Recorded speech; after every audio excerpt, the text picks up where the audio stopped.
Hello everyone, my name is Andy and welcome back to episode 19 of Building the Boss Board. Before I get going, there's something that I'm not sure I mentioned in episode 18, which was the rules have changed. Maybe I said it in another previous episode, I don't know, but the rules have changed since episode 15, which I believe kind of rounded out the current collection at that point. I'd completed the Boss Board. I'd completed a cool interchangeable board with 12 spaces on it, and it is all Boss. Last episode, I discussed one new pedal, the JHS Angry Driver, and talking about a way that I was looking to expand or kind of do another Boss board. The other change is, kind of the rule or the guide that I had set for myself. The rule was that I could only use normal size stomp boxes for that board, and that nothing was over $100 out of my pocket minus shipping and junk like that or tax. Dream achieved. We got the Boss board. It's right there. Excuse the mess. Oh, watch other episodes if you're interested in seeing how all that came together. What I'm doing now is still only looking for Boss stuff. But two things have changed. One, I have scoured a lot more of the US for Boss stuff, but the more important one regarding rules is the no spending no more than $100. Well, I found a ton of deals. Obviously, more will show up some days not. We don't know when. It's all random. So there should be two pedals in here. These came from Missouri via Craigslist. Now, I want to stress completely, be as careful as you can, keep it as secure as you can. Trust, but verify. When it comes to Craigslist, and often Facebook Marketplace too, depending on how you set it up, you have absolute zero security regarding payment. Beware of scams, deal locally. That's what Craigslist always says. So, got talking with a guy in, I think it was Missouri, and he, nice, included a cheap but power supply. That's nice. Had a couple pedals he was looking to sell. I told him I was interested in them. We'll start with this one. This was well under $100, and I'm very curious about it. Nice, decent shape too. The AW2 Oddball. There's also an AW3. I'm not sure how they compare, but definitely in good shape. We were thinking 80, but since I bought another pedal, he gave it to me for $50. I was like, yep, I don't have anything quite like that. I have the touch wah. Ooh, should not have shipped it with a battery, but whatever. We will take a look at that. But the one that initially caught my attention, kind of an oddball, and not a single pedal or a single classic size, is the SL20 Slicer. One thing that's come to mind with new age pedals, including some that I have, like the Boss MD200, a lot of algorithms for a lot of different funky effects like this are in there. I don't know if this is more diverse than what's in there, if it's the same. All I know is that I spent more on this than I did on the MD200. I paid $200 for the MD200. These slicers are uncommon from what I've been told, and more often than not are showing for around 280 to 320 on Reverb, I think, without a box, if I remember correctly. Oh, that's kind of lame. No serial number, but that's okay. I got this for $225, so with some shipping, $290 for both of these. So I really want to start exploring more of the double pedals. I think it's in an episode somewhere, but I do have the DD20. But this is only the second twin series pedal that I've ever gotten. So let's hook them up and listen to how they sound. Okay, we got both hooked up here. Clean. Neck pickup of my Les Paul. Sorry you're going to be able to hear some of the scraping because it's right behind the camera here. Starting with the slicer, so it really is, it's basically like a pattern tremolo.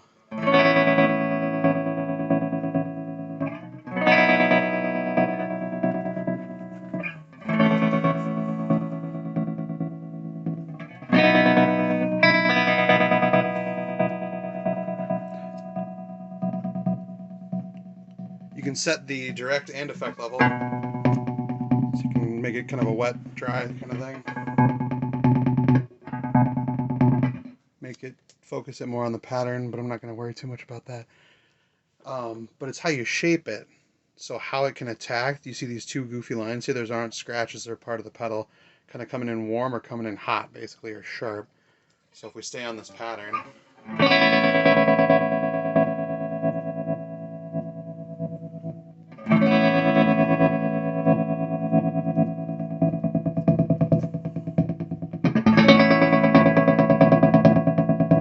so you can basically go soft or you can go sharp.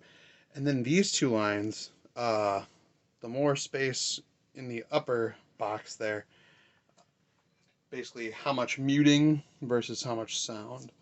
So in the middle here,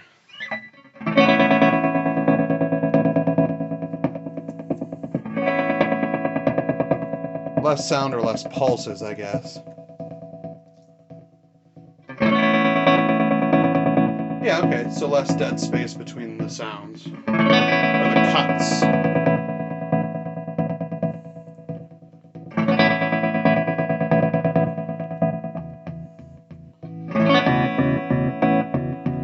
And then from there you got banks and patterns that you can mix. Looks like there are 1, 2, 3, 4, 5 banks, 2 of which say harmonics, so not so much just rhythm, but there's actually tones being mixed in there too.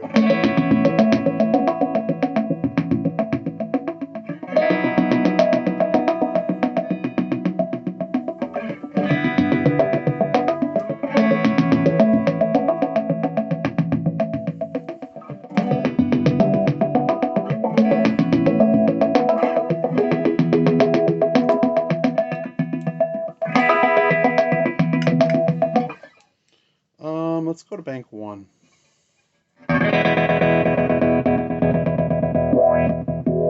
Okay. So yeah, I'll have to do some reading on banks and patterns. Looks like red is your 1. And that Ottawa is not on. That's the pattern we have here.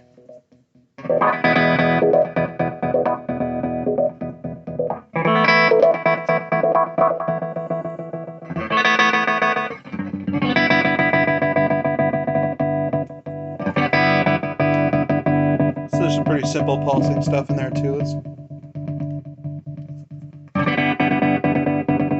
And this big knob is your speed.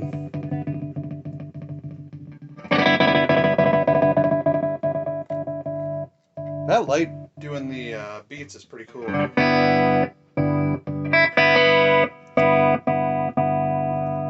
There we go. We can hear a lot more of how the attack and duty knobs do on the slow setting.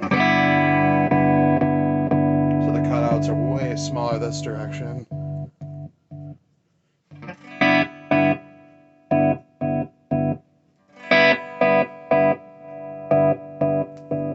Okay, and interesting. So you're still gonna hear my guitar back here, but essentially no dry signal. Whereas you can mix in the dry signal or direct signal. You can also tap with the right foot switch.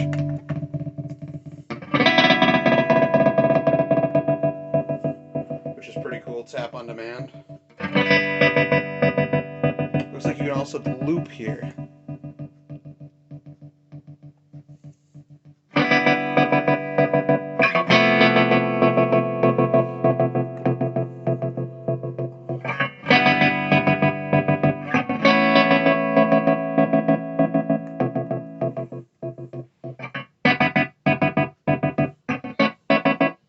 Oh wow.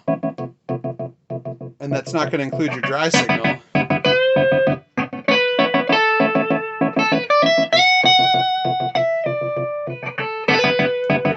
Cool. So the direct level, make that a little quieter. So the direct level becomes irrelevant, and you've now got completely separate dry signal or direct signal and effect signal when you loop. That's pretty cool. Oh, it looks like you can't.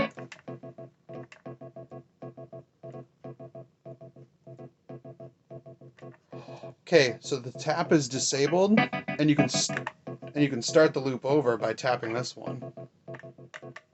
That's why it just sounds so stupid and stuttery there. Funky. That's super cool. Okay, start and stop. Cool. And there's a couple other little buttons in here which allow you to do mono. Looks like some stereo modes in here too. I will have to muck around with that. Latch and momentary. What?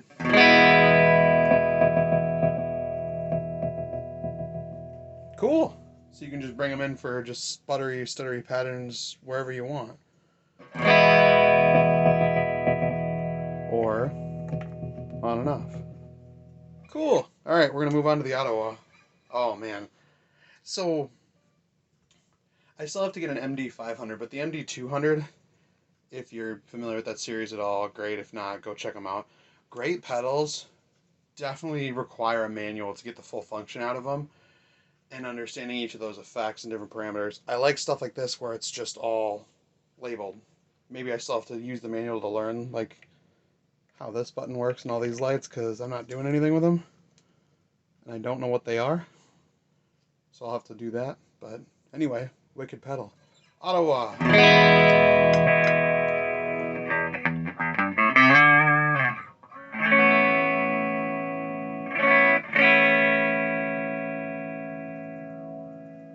Okay, here we go.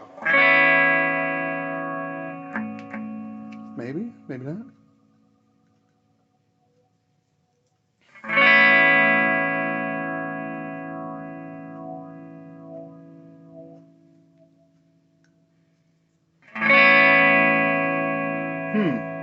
Okay, so maybe you can hear it back there, maybe you can't. There we go. As it gets quieter, you'll hear it start wahing, so I'm curious.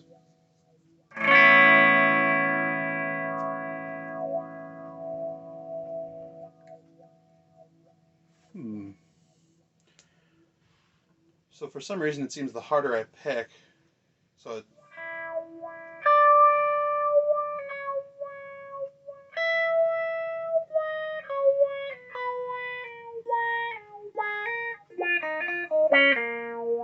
it is just a pattern. It's not like the touch wah where it's a little more about the sensitivity to my picking, where the harder I go, the harder I pick will dictate the size of the wah. It is going on its own. But if I strum harder, it seems to be more responsive to quieter notes. Obviously you can make it faster with the rate.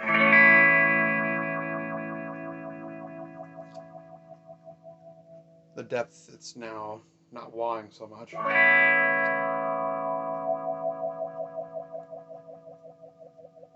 The manual is what I want to know about.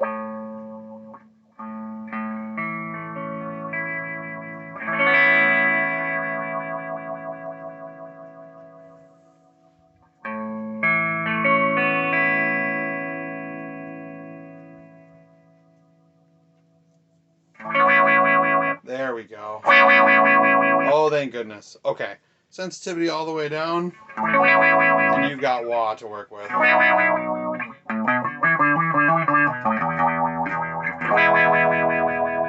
was like, this pedal is far too subtle. So what happens if we bring that down?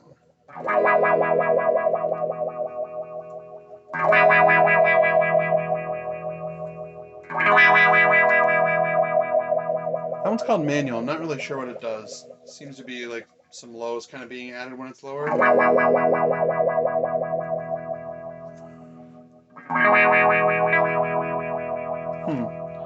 that's a tone shaper of sorts, but here we go. So now there's basically nothing. Light flutter.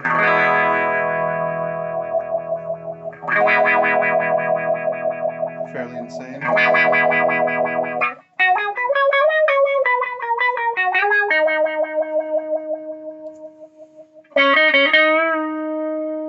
Wow.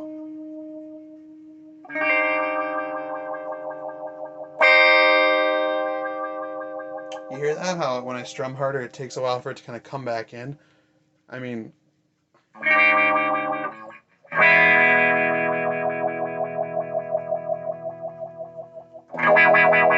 I mean, in theory, I'd probably want sensitivity down all the time so you can hear the thing when you turn it on.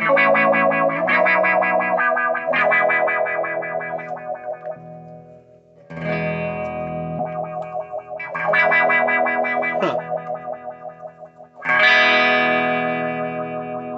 But it is kind of intriguing adding some of that sensitivity or lack thereof. That's what this last button is, or just a sense, so assumptively sensitivity.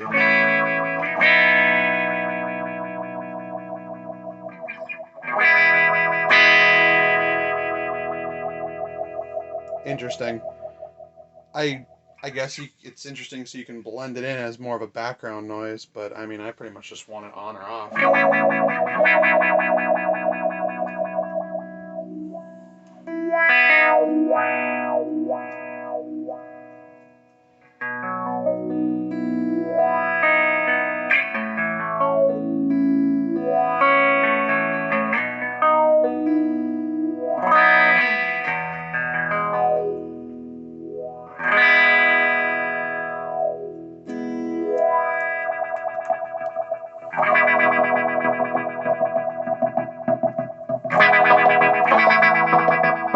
Trippy.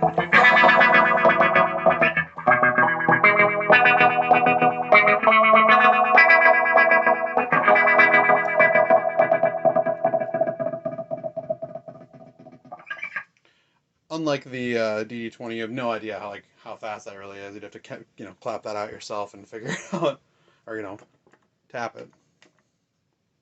But that's cool. I like that timing thing. The latch thing is sweet. I wonder if you hold this.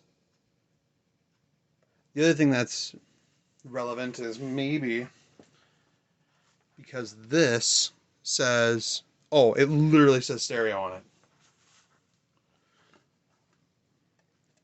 So it looks like I'm stuck here until I have a second cable plugged in. I'm not going to do a stereo setup because I don't have another amp right now.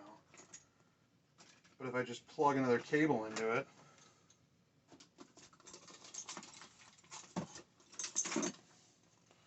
it's going to fit. Yep. So now I suddenly have options regarding stereo. So that's super cool. So that actually simplifies things a lot when doing mono, because I guess if I have a stereo setting, watch the light here, it should just go back. Yep, it knows. That's pretty cool. Well, anyway, thank you for watching this episode of Building the Boss Board. Next couple episodes, we are going to have things from other spots in the U.S. Again, when it comes to Facebook and Craigslist especially, if you are able to call this person, talk with them, have a conversation, utilize methods like PayPal where they'll have to eat a little fee or you pay up a little bit, but they'll still eat a fee, but it gives you that security regarding your payment, do it. I've been living life in the fast lane a little bit over the last handful of days with the stuff that I've been finding in other parts of the U.S. on Craigslist specifically. But this is one of 3 packages that I should get this week. Today is May 26th. The folks that I got it from couldn't have been sweeter, and I called them and, hey, maybe I'll get a fun conversation about it. All 3 of these have been, well, you'll see the other ones, but they've been from kind of old rockers, old gigging musicians that are starting to value cash more than gear, and they're not touring because of the pandemic and this and that and retiring. So anyway, regardless of how much is spent, I'd call both of these deals. Remember, you just gotta dig.